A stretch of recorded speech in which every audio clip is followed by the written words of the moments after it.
हर बार गलती boss film बनाने वालों की नहीं होती, कभी कभी पब्लिक की नजर भी चूक जाती है अच्छे सिनेमा की पहचान करने में। रावण ये है वो फिल्म जिसको शायद हमने वो इज्जत दी होती जो ये असलियत में डिजर्व करती है, तो शायद डीसी मार्वल के बगल में रेड चिलीज का नाम लिखा होता। 600 करोड़ की आदि पुरुष में पैसा पानी की तरह बहाने वाले क्या समझेंगे 13 साल पहले बनने वाली रावण की असली कीमत। सिर्फ 130 करोड़ में इस लेवल का वीएफएक्स और स्पेशल इफेक्ट्स तैयार करना, वो भी 2011 में एक इंडियन फिल्म के लिए, बॉस ये खुद में किसी अचीवमेंट से कम नहीं है। लेकिन पब्लिक तो चलती है भेड़ चाल, जिस फिल्म का हाइप बन गया वो एक्टर घोड़ी चढ़ गया, वरना बेचारे ऋतिक रोशन की अच्छी खासी फिल्म भी डूब सकती है।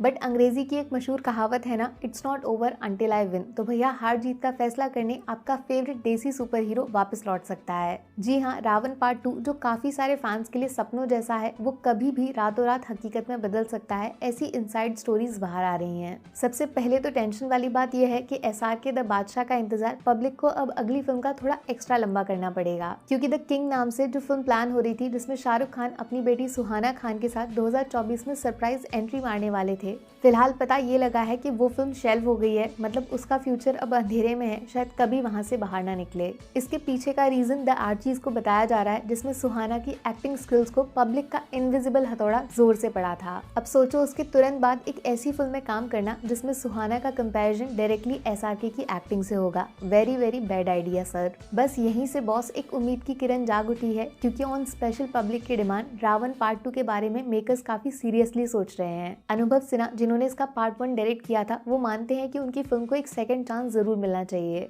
अब पार्ट 2 बनेगा तो वही बनाएंगे या फिर किसी बड़े डायरेक्टर को चांस देना चाहिए, वो सब बहुत दूर की बातें हैं। अभी वक्त है इस सब में। देखो जैसा स्टारडम है शाहरुख का फिलहाल एट प्रेजेंट, और उनकी जैसी आदत है हर नई फिल्म में कुछ डिफरेंट सब्जेक्ट ट्राई करने का, अगर ऐसे टाइम पे रावण का सीक्वल ट्राई नहीं होता है तो फिर शायद जिंदगी में कभी नहीं बनेगी ये फिल्म। सब कुछ इसके फेवर में है, पब्लिक खुद मांग रही है। डॉन 3 से जैसे ही एसआरके का एग्जिट हुआ, हर कोई डिसअपॉइंटेड था। रणवीर सिंह को पता नहीं कैसे एक्सेप्ट कर पाएंगे सिनेमा लवर्स इस कैरेक्टर में। तो भैया एज बॉलीवुड का बादशाह शाहरुख खान का फर्ज बनता है हिसाब बराबर करने का, अपनी दूसरी अंडररेटेड फिल्म रावण को नई जिंदगी देकर। इवन इनिशियली जब रावण रिलीज हुई थी तो इसके खत्म होने के बाद पार्ट 2 का प्लान ऑन था, कुछ पार्ट शूट भी किए गए थे, बट पब्लिक रिएक्शन ने पानी फेर दिया। अब एकदम शॉकिंग न्यूज बताऊं आपको, जिसको सुनने के बाद लिटरली चीख पड़ोगे आप। जिसने रावण देखी है वो अच्छे से जानता है फिल्म का टाइटल हीरो नहीं विलन के नाम पे रखा गया था। सोचो वो कितना जरूरी था उस कहानी के लिए। तो रावण पार्ट 2 में भी एक ऐसा विलन कास्ट करना पड़ेगा जिसका नाम सुनते ही फिल्म का हाइप ऐसा बने कि पूरे साल इसका नाम कोई भूल ना पाए।